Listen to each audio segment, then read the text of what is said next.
Bismillahirrahmanirrahim.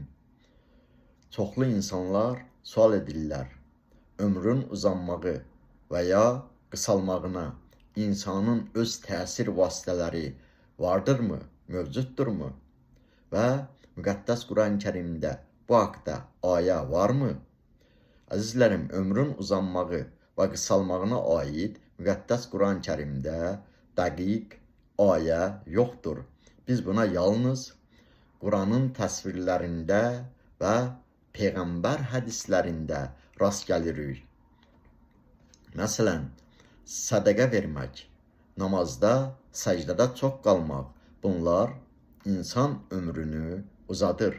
Sədəqə vermək bəlaları götürər, hadisələrin qarşısını alar və ya yüngülləşdirər. Quran-Kərimdə ayə var. Ayə belədir. Biz Quranı açıq-aydın bəyan elədik. Bu o deməkdir ki, Allah Peyğəmbərə buyurur, biz sənə Quranın ayələrini açıq-aşkar əyan etdik.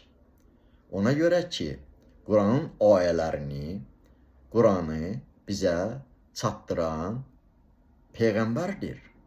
Onun üçün də Peyğəmbər hədislərinə müraciət etmək lazımdır və vacibdir.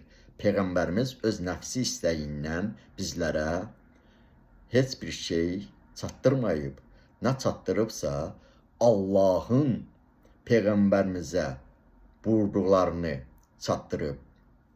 Ona görə də Peyğəmbər hədislərinə müraciət edib, oxuyub, öyrənmək və əməl etmək borcumuzdur. Allah hər birinizdən razı olsun.